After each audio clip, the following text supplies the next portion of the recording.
Hi friends, అందరికీ నమస్కారం. నా పేరు లీలా ఈడే అండ్ ఇది నా యూట్యూబ్ ఛానల్లో నా ఫస్ట్ వీడియో. సో నా కాంటెంట్ అంతా ఏవియేషన్ రిలేటెడ్ ఉంటుంది. సో అందుకనే ఫస్ట్ వీడియో అయితే ఎయిర్పోర్ట్లో అయితే బాగుంటుంది అని చెప్పి నేను ఇవాళ ఇక్కడ నా వీడియోస్ని స్టార్ట్ చేద్దాం అనుకుంటున్నాను.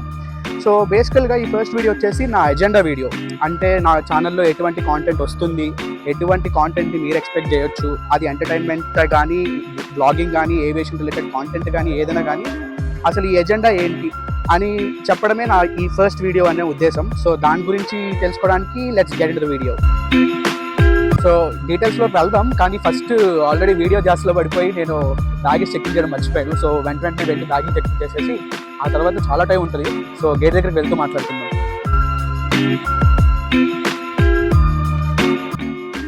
సో ఫస్ట్ వీడియో కాబట్టి ఒక్క షార్ట్ తీయడానికే చాలా టైం పడుతుంది నాకు. అంటే జనాలు అందరూ చూస్తున్నారు. సో వీడియోలో ఏమన్నా అవకతవకలు ఏమన్నా ఉంటే ఈ ఒక్క వీడియోకి ఏమనుకోకండి. అండ్ ఇందాక చెప్పుకున్నట్లు ఫస్ట్ ఏంటి అంటే ఎజెండా ఏవియేషన్ గురించి మాట్లాడటం. అంటే బై ద వే కొన్ని డేస్ తర్వాత, కొన్ని రోజుల తర్వాత నేను నా పైలట్ ట్రైనింగ్ని స్టార్ట్ చేయబోతున్నాను. సో దానికి సంబంధించిన విషయాలు మోస్ట్లీ ఉంటాయి. సో ఏవియేషన్ కాంటెంట్ అంటే ఒక ఇంజిన్ ఎలా వర్క్ అవుతుంది, ఎయిర్క్రాఫ్ట్ ఇంజిన్ ఎట్లా వర్క్ అవుతుంది, ఎన్ని టైప్ ఆఫ్ ఇంజిన్స్ ఉంటాయి, అసలు బేసికల్గా ఒక ఎయిర్క్రాఫ్ట్ ఎలా ఫ్లై అవుతుంది, ఇట్లాంటి దాని వెనుకున్న సైన్స్ ఏంటి, క్యాలిక్యులేషన్స్ ఏంటి, ఇలా కొంచెం జ్ఞానోదయానికి సంబంధించిన వీడియోలు కొన్ని ఉంటాయి. బట్ మొత్తం జ్ఞానోదయం అయితే ఎవరు చూస్తారు? సో మొత్తం దానికే స్టిక్ అవ్వకుండా దీన్ని మిక్స్ చేస్తూ తెలుగులో చెప్పడమే నా ఫస్ట్ ఇంటెన్షన్ ఈ వీడియోస్కి.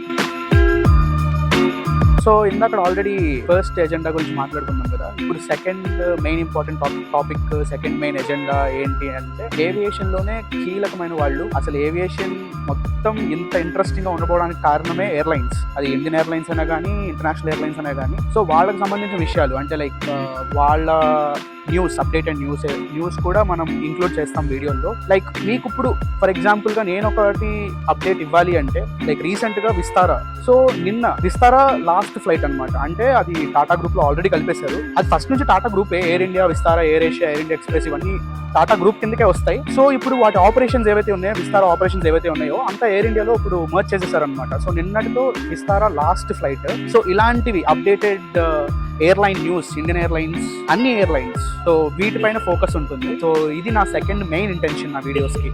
అండ్ ఫైనల్గా లాస్ట్ ఏంటి అంటే బ్లాగింగ్. వీక్లీ అంటే డైలీ చేయాలని అనుకుంటున్నాను, బట్ మోస్ట్లీ ఎంతవరకు అవుతుందో నాకు తెలియదు. సో ఇందాక చెప్పిన 2 పాయింట్స్ ఏవైతే ఉన్నాయో ఆ 2 పాయింట్స్ని డైలీ బ్లాగ్స్ తోను ఇంకా మంచి షార్ట్స్ తోను అంతా కంబైన్ చేసి నా మెయిన్ థర్డ్ ఎజెండా ఎంటర్టైన్మెంట్. ఎవరికి బోర్ కొట్టకుండా వీడియోలు తీయడమే నా లాస్ట్. సో ఇది ఈ 3 పాయింట్స్ ఏవైతే చెప్పానో ఆ 3 మెయిన్గా ఉంటాయి దీంట్లో. విస్తారా అంటే నిన్ననే కదా మారింది, అందుకనే ఇంకా రీపెయింట్ చేయడానికి ఇంకా టైం పడుతుంది. ఆ విస్తారాన్ని తీసేసి ఎయిర్ ఇండియా, మేబీ నాకు తెలిసి నేను చూసిన దాని ప్రకారం అయితే ఆ విస్తారా కింద ఆపరేటెడ్ బై ఎయిర్ ఇండియా అని అంటున్నారు.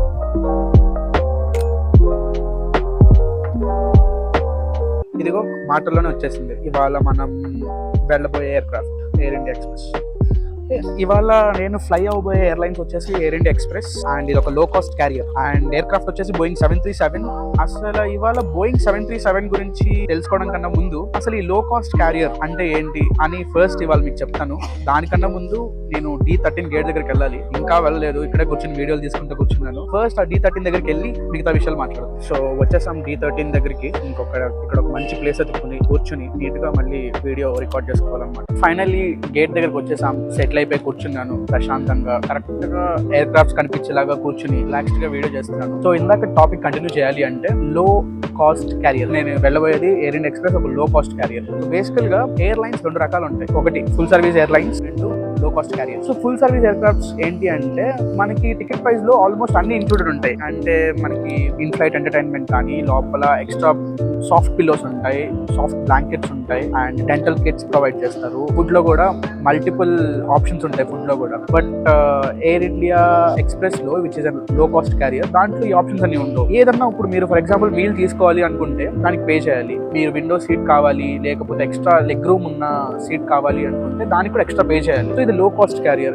వీళ్ళు ఏంటంటే కాస్ట్ కటింగ్ చేస్తూ ఉంటారు. సో మీరు ఇప్పుడు ఫర్ ఎగ్జాంపుల్ ఇండిగోలో కూర్చుని నాకు కాళ్ళకి లెగ్ స్పేస్ లేదు అంటే ఆబ్వియస్లీ ఉండదు, ఎందుకంటే అది లో కాస్ట్ క్యారియర్. అదే ఎమిరేట్స్ లో కూర్చుని మీకు లెగ్ రూమ్ సరిపోతుంది, కంఫర్టబుల్ గా ఉంటది, ఎందుకంటే అది ఫుల్ సర్వీస్ క్యారియర్. ఇప్పుడు ఫర్ ఎగ్జాంపుల్ ఇప్పుడు బెంగళూరు నుంచి కోల్కతాకి ఎయిర్ ఇండియా ఎక్స్ప్రెస్ టికెట్ వచ్చేసి 3000-4000 వచ్చేస్తుంది. కానీ ఒక ఎమిరేట్స్ ఫుల్ సర్వీస్ ఎయిర్క్రాఫ్ట్ వెళ్ళాలంటే మీకు మినిమం 6,000-7,000 పడుతుంది. అందుకనే కదా ఎయిర్ ఇండియా ఎప్పుడు కాస్ట్లీగా ఉంటుంది ఇప్పుడు వేరే వాటితో పోల్చుకుంటే, ఎందుకంటే ఎయిర్ ఇండియా ఒక ఫుల్ సర్వీస్ ఎయిర్లైన్. సో అందుకు సో ఇప్పుడు నాకు తెలిసి మీకు అర్థమైంది అనుకుంటున్నాను ఏది లో కాస్ట్ క్యారియర్, ఏది ఫుల్ సర్వీస్ ఎయిర్లైన్ అని. సో ఇప్పుడు మనం వెళ్ళబోయేది అదే ఒక లో కాస్ట్ క్యారియర్. చూపిస్తాను లెగ్ స్పేస్ ఎంత ఉంటుంది, లెగ్ రూమ్ ఎంత ఉంటుంది, అండ్ ఆర్మ్ రెస్ట్ కూడా చాలా చిన్నగా ఉంటుంది. నేను విండో సీట్ కూడా తీసుకున్నాను, బట్ దానికి నేను పే చేశాను. మీరేం బై చేయలేదు, కావాలనుకుంటే మనం బై చేయొచ్చు. సో ఇంకా ముందుకు వెళ్తూ ఇంకా ఎయిర్క్రాఫ్ట్ ఇంటీరియర్ కూడా చూపిస్తాను. అంతేనా బెంగళూరు ఎయిర్పోర్ట్ అదిరిపోద్దప్ప. చూడండి ఎయిర్పోర్ట్ లో ఇట్లాంటి నెస్, వాటిల్లో పక్షులు, అవి ఒరిజినల్ పక్షులు, మళ్ళీ వాటిని బంధించలేదు, వాటిని మళ్ళీ వాటిదంతటా అవే వచ్చాయి, మళ్ళీ బయటకు కావాలనుకుంటే వెళ్ళిపోతాయి.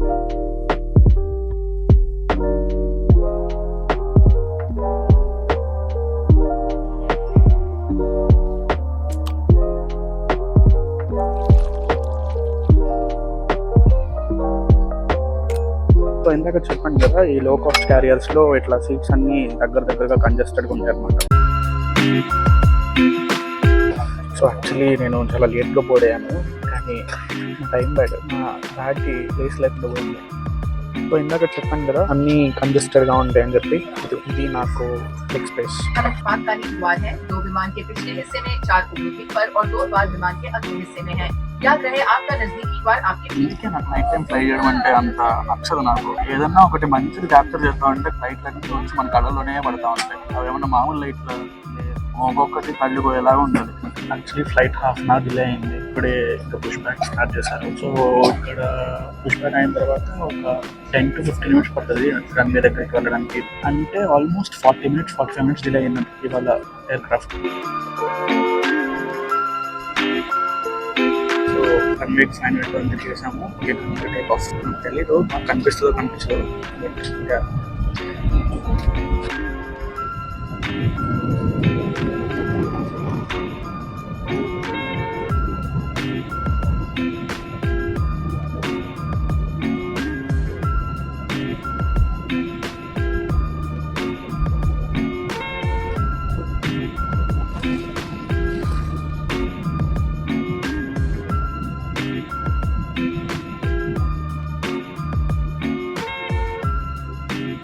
మెయిన్గా ఇక్కడ మనకి లో కాస్ట్ క్యారియర్లో ఇందాక చెప్పినట్టుగా ఇన్ఫ్లైట్ ఎంటర్టైన్మెంట్, సో అది మిస్ అవుతుంది ఇక్కడ ఫుల్ సర్వీస్ ఎయిర్క్రాఫ్ట్కి అయితే ఇక్కడ ఒక స్క్రీన్ వస్తుంది. ఆ స్క్రీన్కి మొత్తం ముందుగానే మూవీస్ సిరీస్ అన్నీ ముందుగా ప్రీ ఇన్స్టాల్డ్ ఉంటాయి, మనం ఏమైనా కావాలనుకుంటే చూసుకోవచ్చు. లేదు ఇక్కడ అది మిస్ అవుతుంది కాబట్టి మీరు ఇన్ఫ్లైట్ ఎంటర్టైన్మెంట్ కావాలి అనుకుంటే మీరు ముందుగా డౌన్లోడ్ చేసి ఇక్కడ చూసుకోవడం. అండ్ ఇక్కడ చూసుకుంటే మనకు ఒక ఫ్లైట్ సేఫ్టీ మాన్యువల్ ఒకటి, అండ్ ఇంకా ఒక వామిటింగ్ బ్యాగ్ ఒకటి, ఏమన్నా వామిటింగ్ సెన్సేషన్ ఏమన్నా అనిపిస్తే దాంట్లో చేసుకోవచ్చు. సో ఇవి మాత్రం ప్రొవైడ్ చేశారు. అండ్ ఇంకా సో ఇదే మెన్యూ. సో చూసారా ఇక్కడ అన్నీ బేసిక్ ఉంటాయి, లైక్ కప్ నూడిల్స్, వామోమో కప్ నూడిల్స్ కానీ వేరే మసాలా నూడిల్స్ అంట. సో బయట కొనుక్కుంటే అంత 60 రూపీస్, కానీ ఇక్కడేమో చూడండి ఒక్కొక్కటి 300-400. ఇదైతే మీల్ అయితే 600 రూపీస్ ఉంది, హాట్ వెజ్ నాన్ వెజ్, కానీ అసలు వర్తే కాదు చెప్పాలి అంటే. అండ్ ఇంకా కొన్ని క్విక్ బైట్స్ ఉన్నాయి, ఏదైనా 200 అంట, చాలా మినిమల్ క్వాంటిటీ ఏదైనా కానీ. అండ్ పేపర్ బోట్స్, బేవరేజెస్, ఇవే ఇందాక చెప్పింది బేవరేజెస్ అంటే సాఫ్ట్ బేవరేజెస్ అన్నీ. ఇంకా చాలా మీల్ 600 అని. సో ఇది ఒక హాట్ మీల్ నేను తీసుకున్నాను. అండ్ ఉప్మా అయితే చాలా సాల్టీగా ఉంది, యాక్చువల్లీ నేను కొంచెం సాల్ట్ ఎక్కువ తింటాను, అయినా చాలా సాల్టీగా ఉంది. అండ్ ఇడ్లీ చాలా గట్టిగా ఉంది. అన్నిటికన్నా కొంచెం ఓకేజ్గా ఉంది ఏంటంటే ఈ వడ, సాంబార్ వడ, ఇది కొంచెం పర్వాలేదు అన్నిటితో పోల్చుకుంటే.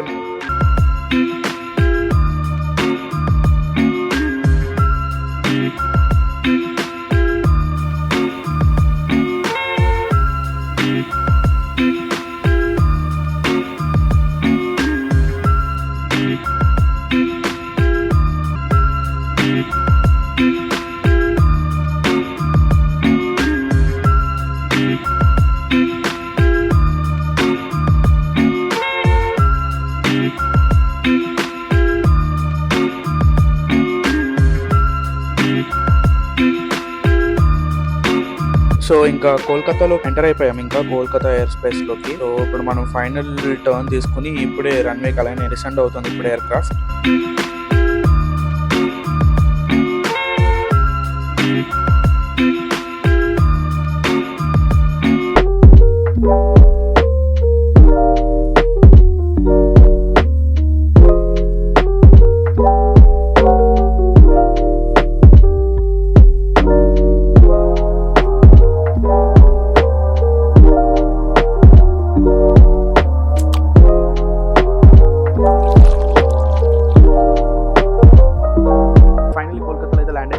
బ్యాగేజ్ అంతా కలెక్ట్ చేసుకుని ఇంకా ఎయిర్పోర్ట్ బయటకు వెళ్ళాలి, ఇంకా చూడాలి క్యాబ్ బుక్ చేసుకుని అంతా. ఈ వీడియో అయితే ఇక్కడతో ఇంతే. అండ్ ఇవాళ చేసిన నా ఫస్ట్ వీడియో, నా కాంటెంట్ అంతా మీకు నచ్చింది అనుకుంటున్నాను. ఇంకా ఏమన్నా డౌట్స్ ఉన్న ఏవియేషన్ గురించి కానీ లేకపోతే పైలట్ ఎలా అవ్వాలి వాటిపైన ఇంకా వీడియోస్ చేద్దాం. బట్ అప్పుడే కాదు, ఎందుకంటే యూట్యూబ్ లో ఆల్రెడీ చాలా మంది చేసేసారు. నేను ఇంక ఇప్పుడు దాన్ని టచ్ చేస్తూ దానికి రిలేటెడ్ గా నేను ఇప్పుడు కొత్త వీడియోస్ చేద్దామని అయితే అనుకోవడం లేదు.